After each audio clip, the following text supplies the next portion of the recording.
We all know the positive effects that you get from a physiological standpoint from training. Building muscle mass, building strength is one of those things that helps us age well.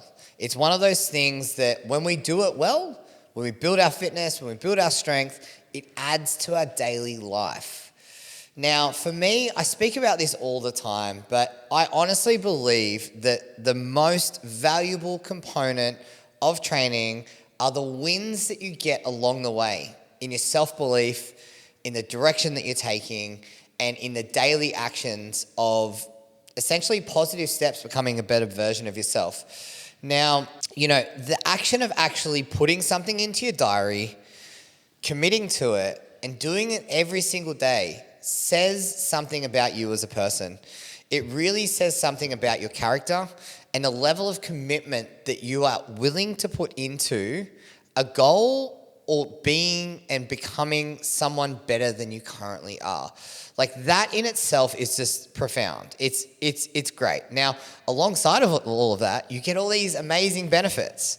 You feel better, you move better, you're more confident in your skin. So training for me, yes, I love the output. I love all the technical details. But for me, it's the empowerment that we get through the training process that honestly is the absolute best component. Now, I wish training was a simple journey. I wish it was a complete linear process.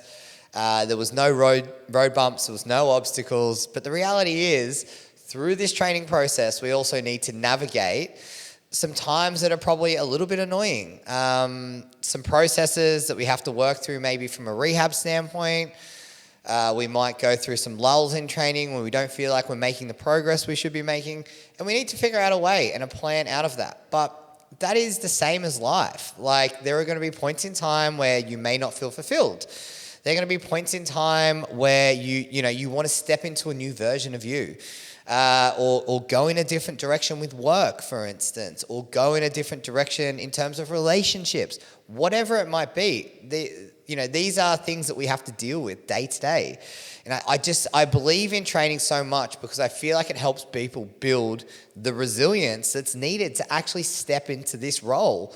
A little bit about myself and, going through the schooling system, I wasn't particularly inspired by any of it.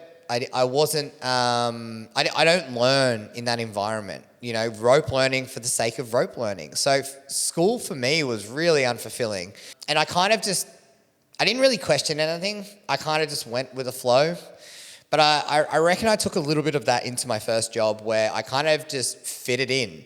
I went along with what everyone else was doing. And I think for me, the real catalyst and the transformative point in my life was when I realized that I was like, I don't want to live this life. This is so passive. I don't want to live this life like that. I want to have a voice. I want to have an opinion. And I want to do things that, fill up my cup and work towards what I want, not just work what other people want me to do. It just didn't feel that fulfilling. So for me, when I stepped into the role of training and I stepped into this new sort of lifestyle that I was building, it was the catalyst. It was the backbone for me. It was the thing that kept me grounded.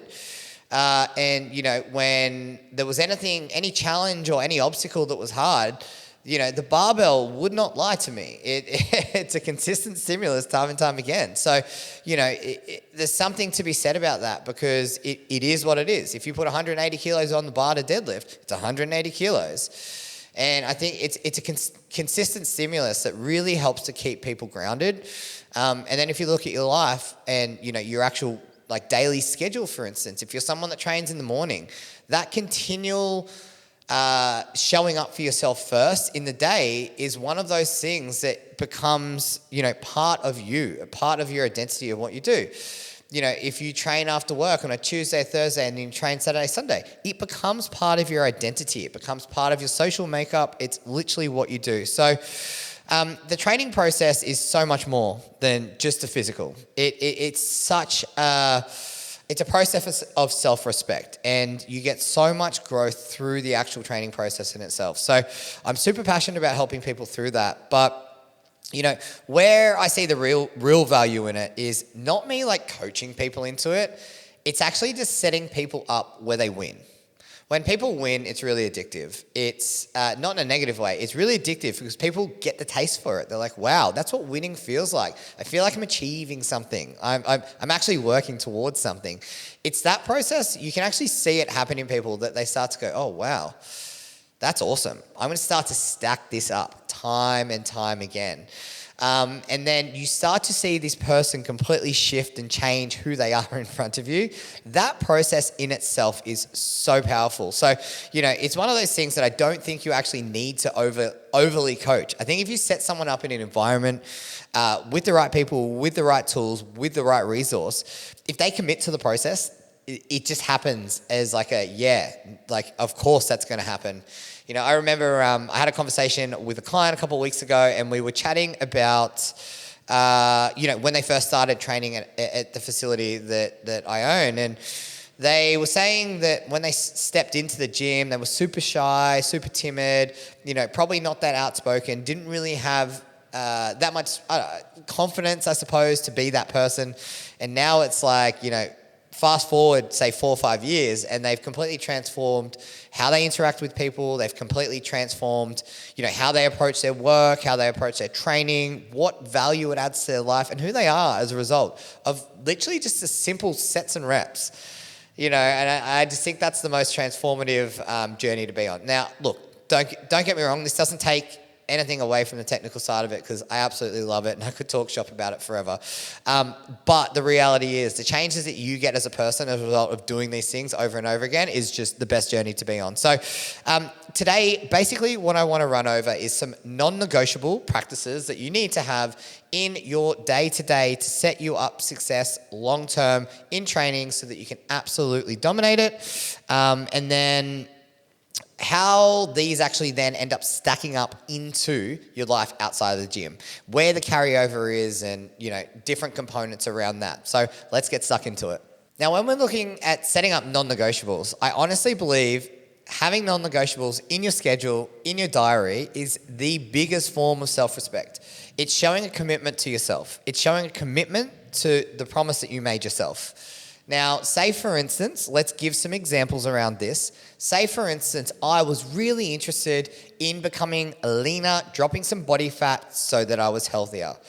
I would need to set some absolute non-negotiables that I would draw a line in the sand, and I'm absolutely going to do them every single week, every single day. And the bare minimum here is, if you want to work on your body composition, the bare minimum and non-negotiable is that you need to track your calories. There's no way around it. At least until you get to a point at which you can actually make a calculated guesstimate for periods of time, you need to build a system as to how to approach your nutrition.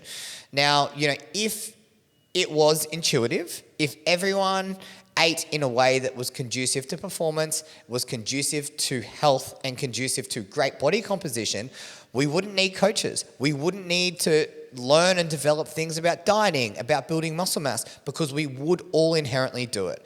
Now, what we need to do in this instance is we need to create a system for people. People need systems and frameworks to work within. So if we're looking at weight loss or fat loss, for instance, is what we really want, we need to have a consistent process, and that is tracking calories. And that is the hierarchy. And then underneath that, we need to then start to look at macronutrients and micronutrients. But first off is calories. Second set is macronutrients. More so protein than anything else. And the rest is kind of background noise with nuance. And then we look at the types of food that we eat. So these are non-negotiables that you would need to employ as someone that trains and is looking at a recomposition journey. Now, if you're actually looking at building muscle mass and you actually really want to put on some muscle mass and size, whether it's for bodybuilding or not, you need to actually be committed to the non-negotiables of showing up to your training sessions and putting in a lot of work. We know that training, for instance, to build muscle mass, you get really great results when you're pushing close to proximal failure. Doesn't mean you have to be failing sets and reps, but getting close to that point of fatigue where you're getting close to failure. We need effort, we need discomfort, and we need some heart in your training sessions. So in order to do so, you would have to set a non-negotiable that you are willing to commit to that style of training for a period of time. You would also need to commit to doing the opposite of a recomp. You would actually need to, yes, track your calories, but you would need to, in some instances, eat past your comfort level in order to actually continue to push a surplus and grow muscle mass and recover in a way that's conducive to building muscle mass. Now, any process that we do is not comfortable. So you need to essentially set some non-negotiables, draw a line in the sand and say, I will do that. And you need to make that commitment to yourself. Now, if you want to move better, the non-negotiable practice is that you need to every single day, doesn't have to be every day, but nearly every single day, do something that is movement-based. Not training, movement. That can be simple mobility. That could be simple stretching. That could be spending some time on a foam roller after training, outside of training, making sure that you're working on movement, not just training. You know, every single aspect of the training journey that we do has to be accounted for. It has to be planned. So if you're looking at training and you want to get better at something, you need to dedicate time to it. So if you want to move better, you actually need to dedicate time to it. So having it in your schedule at a period of time, whether it's at nights, whether it's during the day, wherever it fits into your schedule, you need to have a non-negotiable that you're actually going to show up and practice movement, not just training. Now, if we look at turning these into non-negotiables, you basically over time, so all of these blend into an ecosystem of training. I'm going to tell you that right now. They're all very similar. One, you need to eat and fuel yourself in a way that's going to allow you to reach your goals, whether that's putting on weight, whether it's decreasing body fat, whether it's training for performance. You need to get into a system where you actually train hard enough, track your food so that you can recover well. If you look at the training stimulus in itself, we need to get to a point where we actually look at stop freestyling training programs, stop jumping from program to program, hoping that there's going to be a magic solution. You need to put focused efforts into training in a particular way, time and time again, so that you actually are working towards an outcome. And that takes time. It might take months. It might take years to actually get to your goal, but you need to be committed to the non-negotiable practice of showing up and putting effort into your session. Not just rinsing through it and getting through it as quick as you can. Enjoying the process of refinement. The 1%ers each session, whether that's working on technique, that's working on how efficient you are moving, working on how efficient you are in your gym in terms of taking rests in between sets. How well are you executing things? What is the intent behind the movements that you're actually practicing, session in, session out? You need to be committed to that process of non-negotiable improvement every single session. You also need to look at having non-negotiables in there where you take time to actually down-regulate and recover. I think that's a really important thing. Now, you don't have to get carried away with all the training and recovery modalities. You know, you don't need Normatec boots. You don't need to be doing plunge bars. You just need to be taking some time where you down-regulate, decompress yourself so that when you show up to the gym, you show up in other areas, you can put in the effort. Now, training is a stimulus. It makes us tired. So you also need to then think of the other side and go, well, I actually need to put some effort into my recovery as well. And then one of the easiest ways is you need to set standards for yourself. Hold yourself accountable to the standards that you want to see. So if you want to be that person that comes into the gym, really warms up with intent, gets moving, gets under a bar, gets moving well, hits the top sets, and really moves through training in a really intentful way, you need to be the standard that you want. So you need to set that practice in very early on in your training journey, and you need to be mindful of it because, a lot of the gyms, our gym, you can come in here and you could be here for 3 hours and have barely done any work if you let yourself. You need to show up intentfully, even in a community of people that are supporting you. You need to go, no, I want to be in and out of the gym in 90 minutes and I want to do, get to my top set, do all my working sets for my main lift within 30 minutes. You need to set the standard for yourself, whatever that is, because no one else will do it for you, right?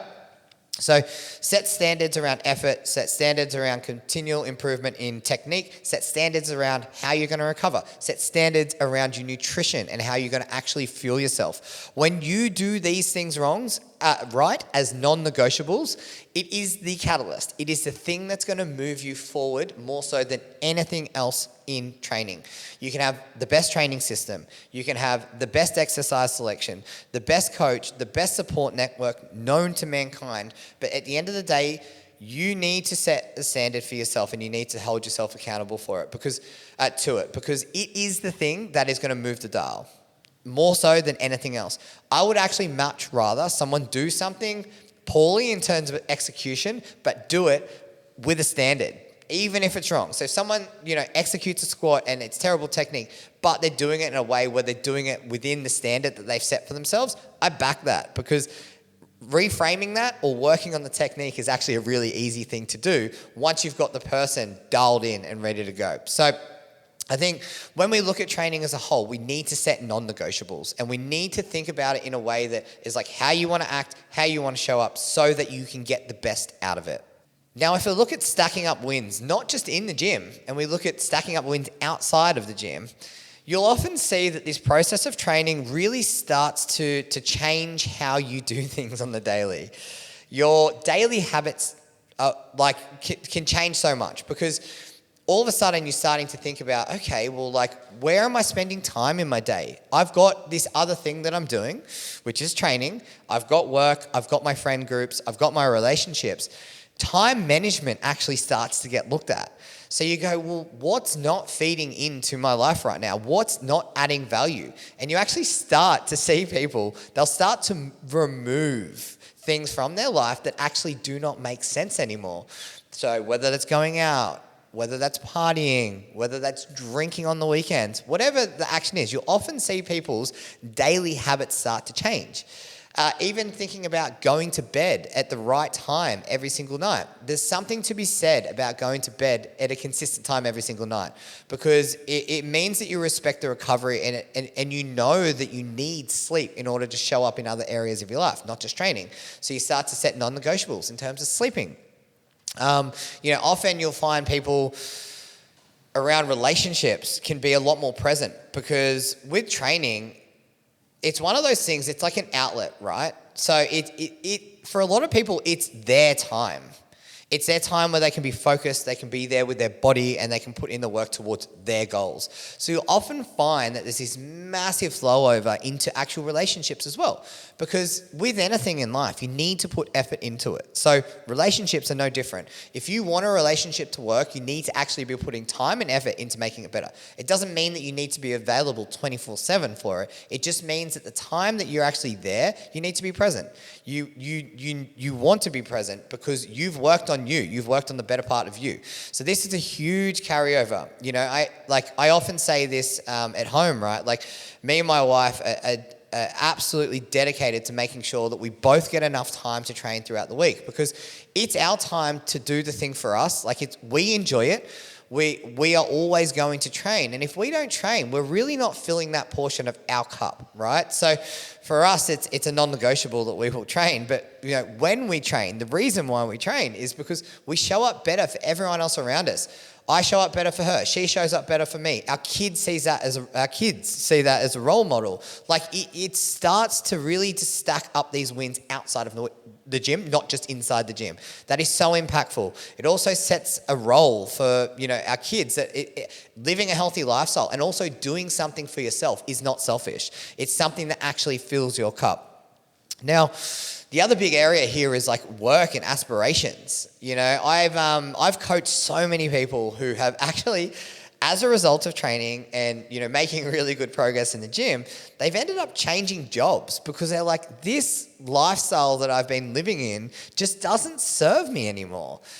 I want to live a different life to the one that I'm currently living. And it's only because they're starting to act and they're starting to view themselves slightly different with a bit more confidence, and starting to stack up wins that they go, I actually can do more. I want to do more. Hard work isn't a problem for me. It's actually, I just need an outlet so that then I can actually start to get my brain to think about other possibilities, other areas of life that I could be improving in. But I often see the catalyst for that actually being the gym, because people win, they do something for themselves and they're like, no, I actually want more in work. I want more fulfillment in my day to day. I want more fulfillment in the job that I do so that I'm continuing to grow in more than just fitness and health. I'm starting to grow in other areas of my life. Now, one of the biggest things as well is decision making. I actually think training is a series of decision making. And, how hard to work, what RPE was that, should I be pushing it today, should I be doing a bit more mobility, should I take today as a recovery day? There are all these little micro decision-making frameworks that we're going through sort of time and time again. And I actually think that has a massive flow on into your life. Like, food choices. What types of food do you want to be eating? The friend groups that you actually want to be hanging around. Are they a positive or a negative influence? Who are the groups of people that you want to learn from? Who are the people that you're inspired by? Like, I say this all the time. I actually made some short form content about it, but saying no is actually a superpower. I feel like so many people are living trapped in a way where they're people pleasing. They're saying yes to things that they really shouldn't. They're saying yes to things because they don't want to let people down, or they want to be the person that's liked. But look, at the end of the day, saying no is actually one of the biggest and most self-improving things that you can do. Saying no to going out for drinks on a night where you actually just want to be home having a good night's sleep. If you're in a dieting phase or you're looking to put on muscle mass, saying no to going out and having, a cheat meal, for instance. It's not that food's inherently bad. It's just not conducive to your goals. So the moral of this is your decision making starts to get better over time as a result of going through these micro decisions day in, day out with training, because it's always that risk reward. If I push too hard in training, what's the fatigue? What's the potential outcome of this? Now, I think probably, the biggest thing here is how you actually start to see yourself. Are you a person that wins? Are you a person that can show up and do hard work? Are you a person that can start to approach different situations that pop up with an open mind? Like, if you get a niggle, if you get an injury, are you going to be someone that dwells on it and goes, oh my God, training's bad? Or are you going to be a person that goes, okay, what's the solution? So why has this happened? I want to understand this a little bit more so I can put processes and a plan in place that is potentially going to stop this or limit my chances of being back in this position ever again. Now, if you think about that in life, think about the most uncomfortable situation that you've been in. And, there's so many personal stories I could bring up here, but there have been so many points in my life where I'm like, I will literally never let that happen again. Like, ever. I draw a line in the sand right now, and that is never going to happen again.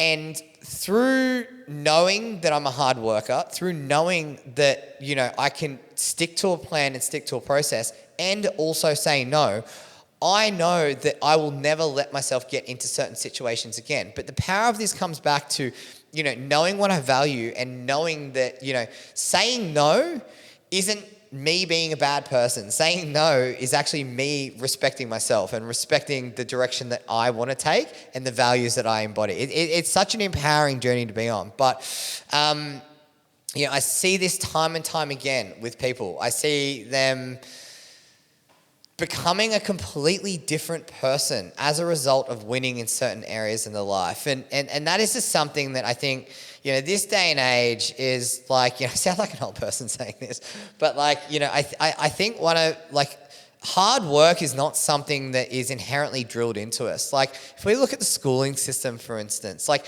we're taught to rope learn. We're essentially teaching people to memorize things. Like, that's not hard. That's just rope learning. That's fitting into a system that really doesn't challenge us in a sense of creativity. It doesn't really challenge us in a sense of, finding out what we really enjoy, how we like to learn, what inspires us. So I think, for a lot of people that I work with, the journey in itself starts in the gym because they're like, I like this method of training. I like feeling like this, and then they start to shape decisions in their life, people that they hang around, and their decision-making frameworks based on what they value. That in itself is better than any training journey that you can possibly go on.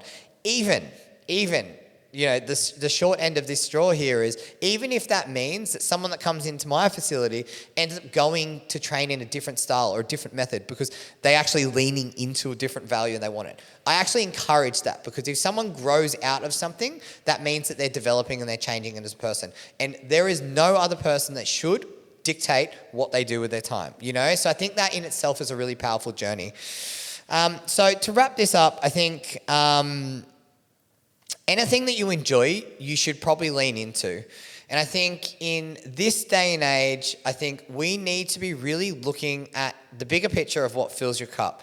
Training is so much more than just sets and reps. Training is so much more than just an outcome in terms of, a number on the bar or, a body weight goal. It's really showing up as the person that you want to be, and it's embodying a lifestyle of someone that you want to be and show up for other people, which is so important. There are a lot of people that I honestly feel are really confused, like a little bit lost in terms of what they do. They don't really know what they're working towards. They don't really know, what their objective and their goal is. Like, where are they going in life? What are their aspirations? And I honestly just see training as the catalyst for so much of this. Now, don't get me wrong. There are other areas in life that absolutely are going to push the needle as well. But training just seems to be that constant that just sets people up in a way of, it gets them thinking in a way of the long-term process. It gets them thinking in a way of, like, if my action is A, I will get the desired outcome B. But if I don't do that, I might get C. It gets the people to start to think about the consequences for everything they do, or not even necessarily the consequences in a negative, but gets them to think about, for every input, there's an output. There's always an opposite for every single thing you do. And I think that is just such a powerful framework in life, that everything you do has a positive or negative outcome. And if you know what those outcomes are and you're willing to take that on, that's mad. That's great. Go all in. And if you're not, you might need to change your pathway through it in order to work towards something that's more aligned with what you want. Now, every week I put out a podcast and a YouTube video that's specific to health, fitness, training, rehab, and personal development. So below in the show notes, I've got a link to my newsletter, and it's a great way to stay up to date with everything that I'm putting out. I promise you there's no junk mail in there. It is just really good, helpful information that's going to help progress you in your training and fitness journey. That's it for today's episode. Thanks, guys. I'll see you guys on the next one.